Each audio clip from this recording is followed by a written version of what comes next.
is David Renson. I'm a distinguished engineer at Google and former board member of the Center for Excellence in Education. And it is my great pleasure this afternoon to bring you an interview and to be talking with Dr. Feng Zhang, who, if you don't know Dr. Zhang, is a much regarded scientist in biotechnology and one of the inventors and creators of the CRISPR-Cas9 technique for gene editing. And he is also an alum of RSI. Dr. Chung, thank you so much for joining us this afternoon. Thank you, David. It's great to be here. Just for folks who don't know you well, let's talk a minute about your childhood. You had a pretty interesting childhood, coming to the United States quite young. Could you tell us a little bit about that? Sure. So I was born in China, and then I moved to the U.S. when I was 11 years old with my parents. And I grew up in Des Moines, Iowa, and I went to California Middle School and Theodore Roosevelt High School in Iowa. And it was just a wonderful place to grow up. They had amazing teachers and really a very strong curriculum. And that's where I really started to get excited about biology and learn about all of the amazing things that we can potentially do to help improve human health. And as I recall, your mother was a computer scientist. How did she wind up in Iowa? I mean, of all the places in the U.S. to wind up. So that's correct. So she was a visiting scholar at the University of Dubuque, and so she was there, and that's how I kind of landed in Iowa. Excellent. And so tell us about growing up in Iowa. Like when you weren't in school, did you have hobbies? Would we find you on a baseball field or in the theater, or what did you do as a child? Iowa was a great place to grow up. There were a lot of things going on, and the school had plenty of extracurricular activities for kids. So I did a few different things. I did, science bowl. I did some art, and I was on the debate team, and then also did science fair and so forth. But I think the one most formative experience that I had was interning at the Iowa Methodist Medical Center.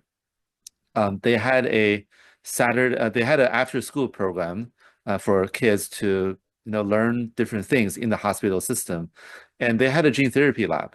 So I applied along with a few other kids from my class when we were in 10th grade, and we got admitted to this gene therapy lab. And each one of us was paired with a staff scientist, and we started to learn how modern biology research and genetic medicine work. And so it was there that I started to learn about gene therapy using viral vectors, or how to use recombinant DNA to be able to splice genes together, develop therapeutics based on proteins and genes. And that was all really exciting. And do I remember correctly that it was a teacher who first introduced you to that internship? Is that right? That's correct. So actually, I'll tell you a little bit of backstory. When I was growing up, I really didn't like biology very much because the way that biology was taught in middle school was very much about rote memorization. Or maybe they will give us a really smelly frog and we'll dissect it and pick out different anatomical parts. So all of that it wasn't very interesting. I like to tinker with things, take things apart, figure out how it was assembled together, and then put it back together, and then maybe change something to see how that affected the system. So I kind of like taking that kind of engineering, tinkering approach to a problem. And when I was in 7th grade, there was a Saturday enrichment class on molecular biology. And this was for middle school kids. So I enrolled in that class, and along with 5 or 6 other kids. And so the teacher who was teaching that class, he really inspired us. He was extremely passionate about molecular biology, about gene therapy and genetics. And so he taught us all of the recent advances at the time that were happening in biology, things like DNA, central dogma, how DNA becomes RNA, and then that becomes protein. And then he also showed us this movie called Jurassic Park, and so it was almost it was really incredible because in the class we were learning about these concepts in recombinant DNA, splicing genes together, looking at the DNA code, and then watching this movie and seeing that people were putting all those things that we were learning into practice in their reality in this movie. That just made everything seem much more real. It made the movie almost feel like a documentary rather than a fictional movie, and so that was really really amazing. So that teacher, his name is Ed Pilkington. He remembered that I was excited about it. A few other kids in the class were excited about it.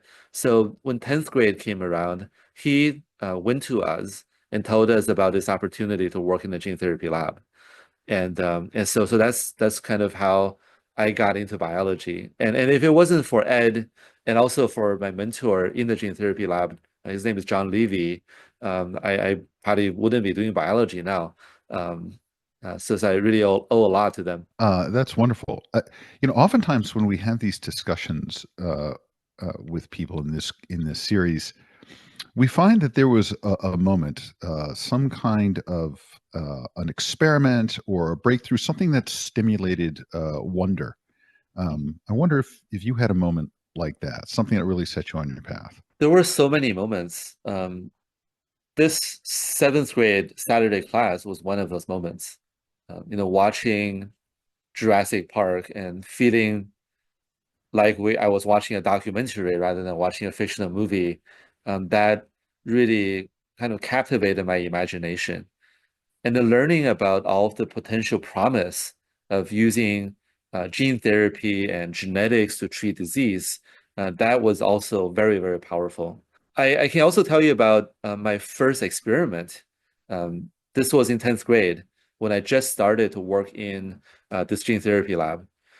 So my mentor, John Levy, he had me put a gene from the jellyfish called green fluorescent protein into human cells. And so one afternoon, he had me add a few drops of clear liquid, so you can't really see anything in there, onto a petri dish of cells, and told me that you were going to put some genes into these cells. So I did that, and then a day later, I came back to the lab, and then John took me and this plate of cells.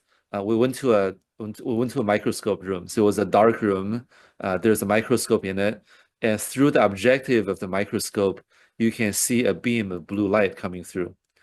So John set the plate of cells on this microscope, and the blue beam was shining at the cells. And he had me look into the eyepiece of the microscope. And I still remember how amazing that moment was, because what I saw in the eyepiece were green cells that were glowing this fluorescent green. I had never seen anything like that. It looked almost alien. And John said, what you are seeing here, you did that. You put this jellyfish gene into those cells yesterday, and that's why they are now glowing green. And that made me instantly feel that biology is something that you can tinker with. You can engineer it, and you can make it work better. And that was a really crucial moment. So here you are, a precocious high school student in Iowa with an internship in a gene therapy lab. You've just done, I guess it would be bioluminescence into a cell. Tell me how you get from that. How did you discover RSI? How did you apply? Like how did that get on your radar? I learned about RSI through this same teacher. So he had told me about RSI, and I had a good friend who went to RSI also at his recommendation the year before. He was a year above me, Ben Silberman. And so Ben came back from RSI. He said this was such an amazing summer program. You should definitely try it. And so that's how I learned about it. And Ben has great taste. And so when I heard that from him, I immediately knew that I was going to apply to RSI. I wasn't sure if I was going to get in because RSI is a very very selective program. It So is. I was very fortunate and very excited to receive the acceptance letter, and for sure it was one of the most sort of formative summer programs that I've ever attended. Well, I'm interested.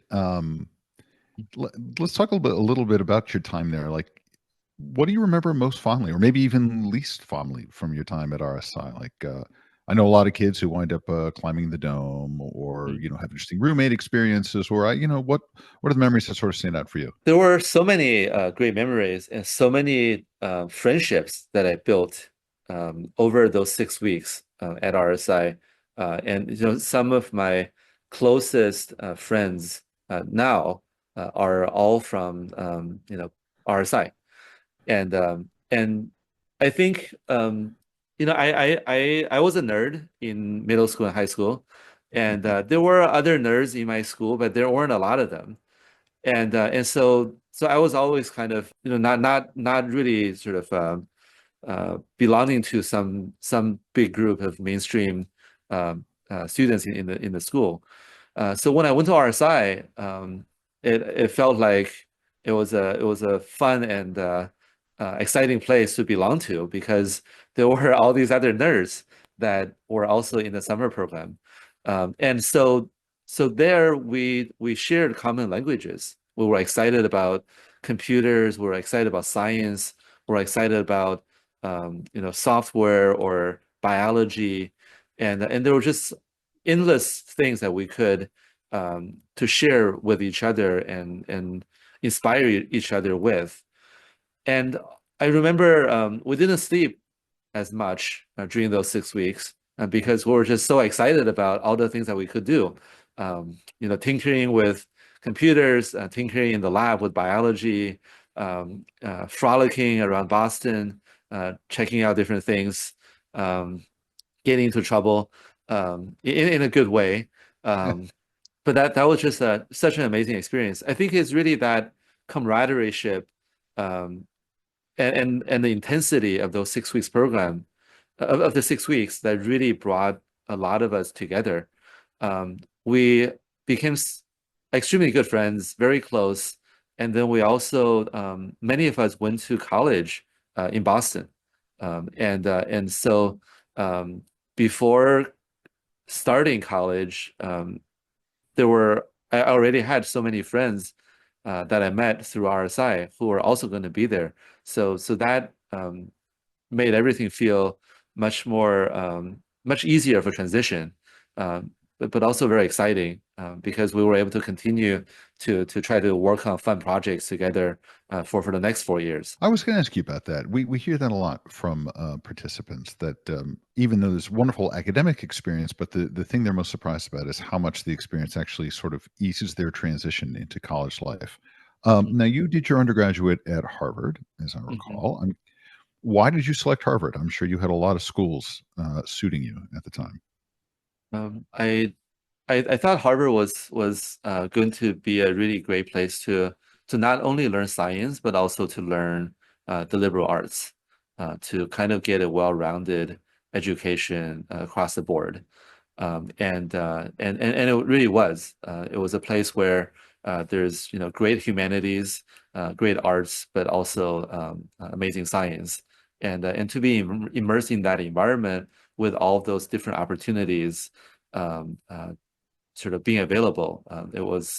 I thought it was a really amazing undergraduate experience. And do you think that you enjoyed your coursework more, your lab work more? What were the kinds of things that sort of captured your passion as an undergraduate? I think it was all of the above. And I think most importantly are the people that I met through the lab work, through extracurricular activities, and also through the courses. Um, you know, these were people who were extremely passionate about what they were doing.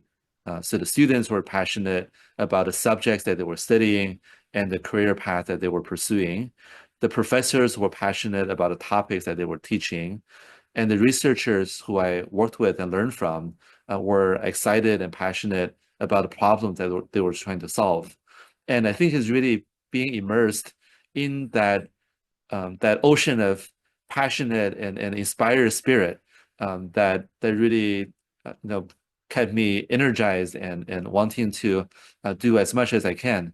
And it was really just a wonderful experience. I assume going into school, you knew you wanted to do biotechnology? I wasn't 100% sure. I liked biology, but I like science in general. So there were computer science things I was interested in. There were biology research things that I was interested in. But I knew I wanted to do something technical, something that has to do with science. And how did you eventually gravitate towards the CRISPR space? That's a long story. So in after undergraduate, I went to graduate school at Stanford, and I worked in a bioengineering lab to develop tools for studying the brain. And there, I worked on developing a technology called optogenetics, which allows us to transfer a gene from green algae, so like the green stuff that you see in rivers and ponds, and then putting that gene into brain cells to make them sensitive to light so that we can shine laser beams into the brain and be able to control behavior and figure out how our brain cells wire together to do all of the sophisticated things that a brain is able to do. One of the big challenges that optogenetics or applications of optogenetics faced is how do we introduce these genes selectively into specific types of cells in the brain? And that led me to think about how do we modify the genome? Because if we can modify the genome, then we can take advantage of all of the regulations that the genome has to make sure that this oligo protein is expressed only in the cells that I want to express. And that led me to gene editing. So I started to work on developing ways to modify the genome after I left Stanford. So I went back to Harvard and became a junior fellow at the Society of Fellows. And there I learned about the state of the art at the time, which was called zinc finger nuclease. And as I was working on it, zinc finger nuclease was very challenging and complicated to use.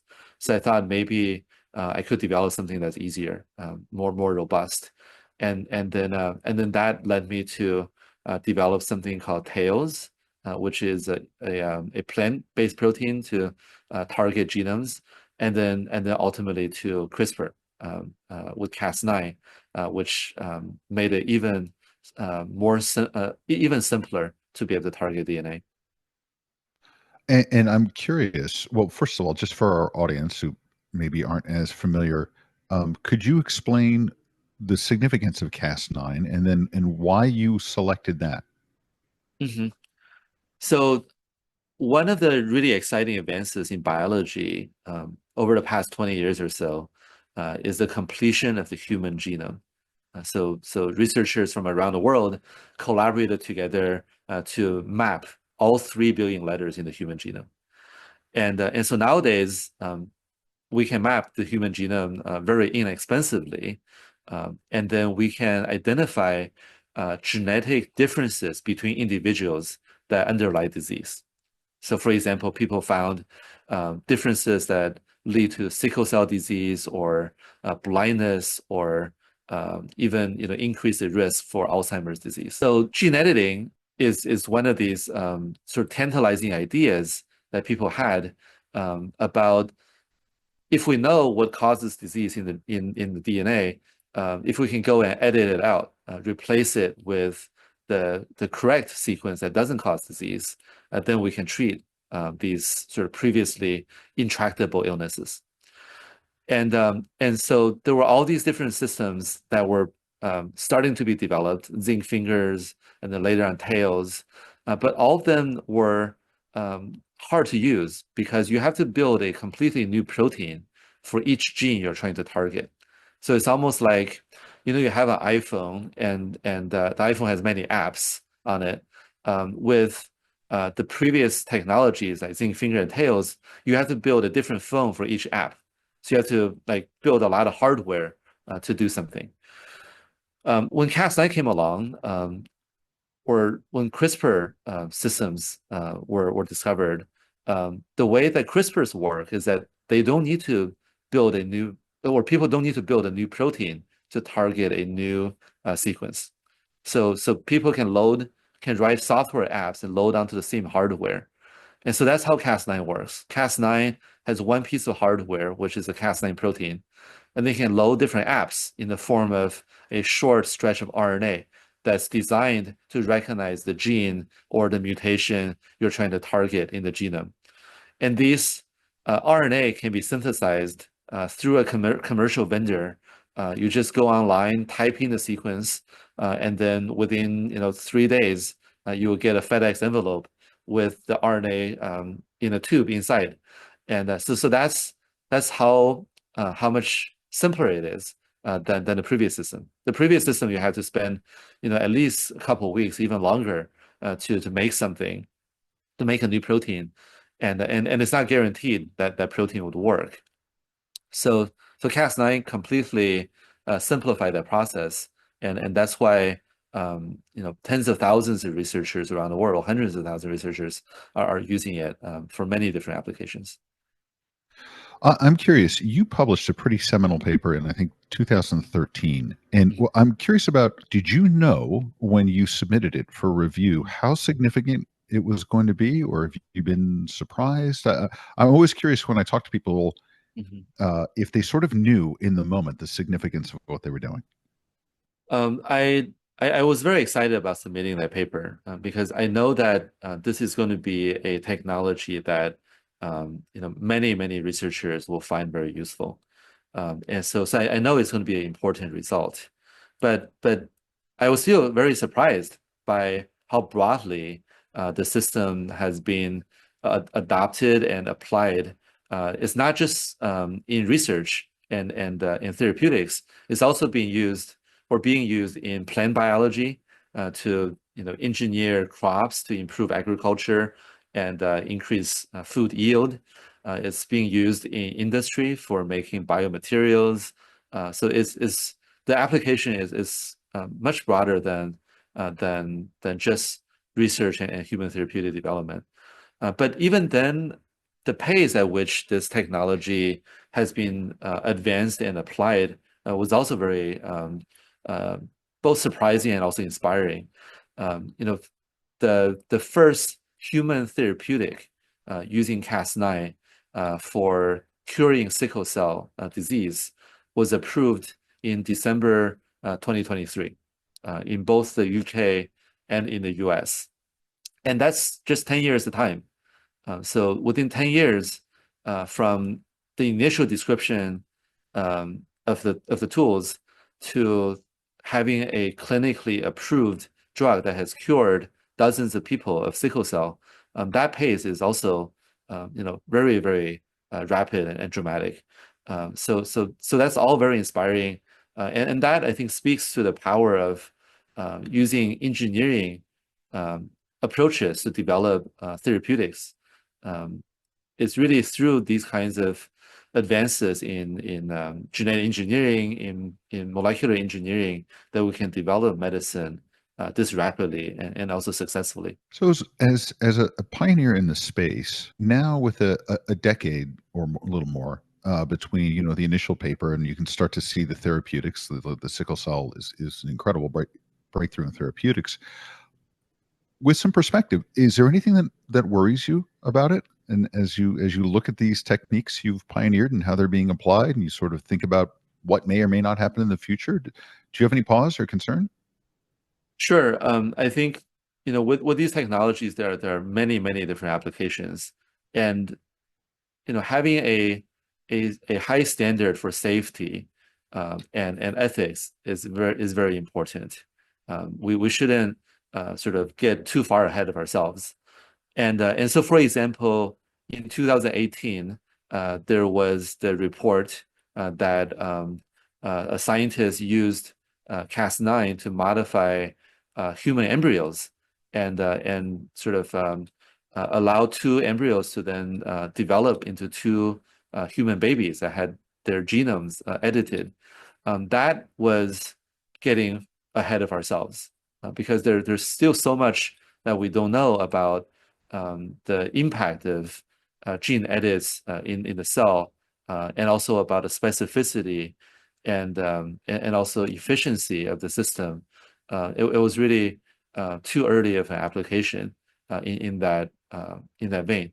So I think it's really important, especially as we go forward, to have strong considerations about what is what is the appropriate application, and really perform the risk analysis of looking at what is the potential risk versus potential benefit, so that we don't move too fast, but we still make sure that the field progresses to be able to deliver all the promise that it has.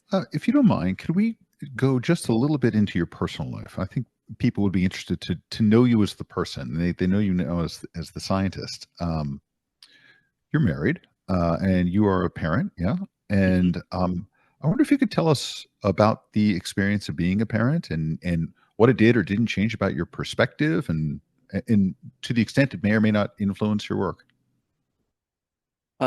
So I think it's amazing to be a parent, and I have two kids. I have a son and a daughter, and I think seeing how they learn and how they um, find different things interesting, um, or to develop their own interests, I think is really both interesting and also inspiring because they look at things in different ways. They have some similarities to you, but at the same time, they're also completely different from you. And I think just seeing that and seeing how to help them um, really develop their interest, I think is really an amazing experience. And and sometimes I think about when I was growing up and how my parents sort of supported my interests and sort of encouraged me to explore things that I was curious about. So I tried to do the same with them. Really just provide them with the support uh, so that they can really explore and discover who they are and what their interests are. You know, the work that you do is very serious, and is there a lighter side to Feng Zhang? Like, is there something that causes whimsy, or what gives you a big belly laugh?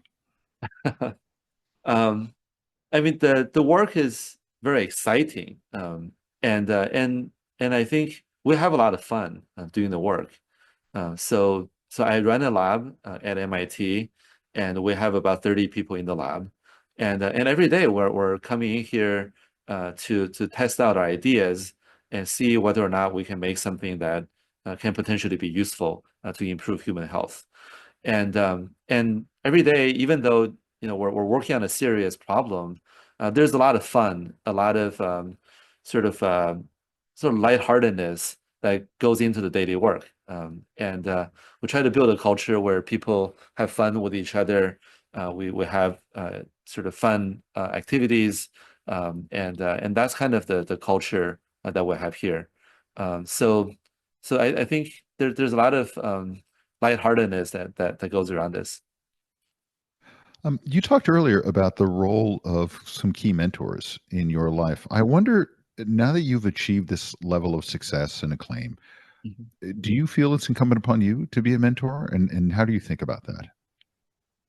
I think it's very important to mentor the next generation because so I'm a professor.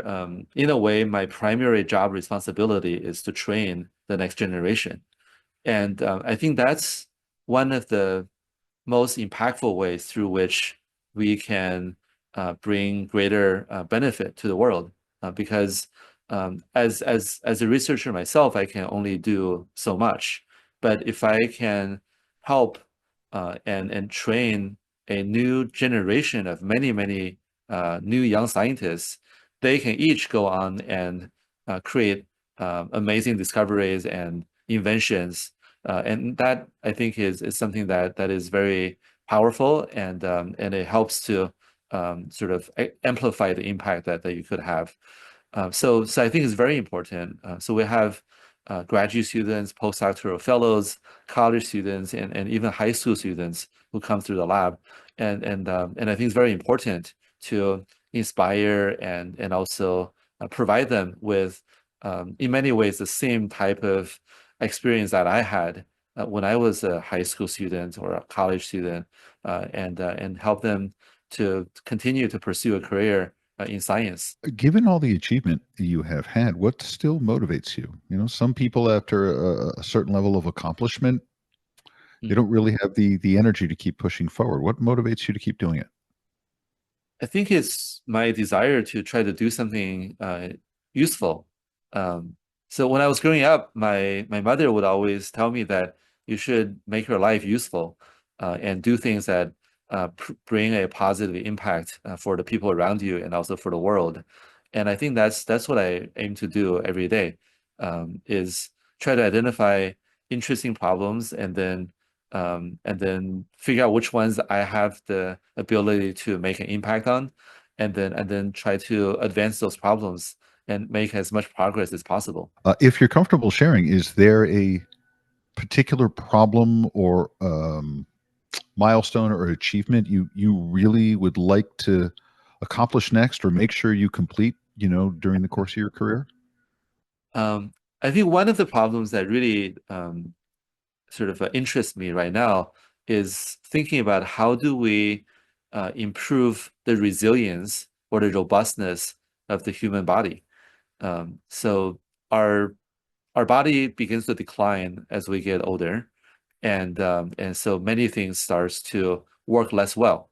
Our immune systems become less robust. Our skeletal muscular system becomes less strong as we become older. Our brains can degenerate as we get older, and so how do we understand what is causing this decline, and then how do we reverse it, or how do we slow it down so that we can prolong health span in people.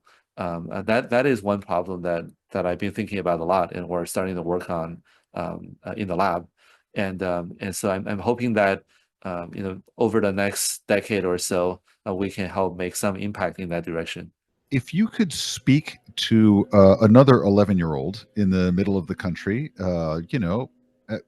what advice would you give that person, or maybe the student who's thinking about applying to RSI, or, you know, what do you wish someone had told you that you had to learn the hard way? I would probably tell the 11-year-old to follow his interests, to really maintain his or her curiosity, and then really just ask questions about things that come to their mind, and then um, you know learn from find out who the best teachers are.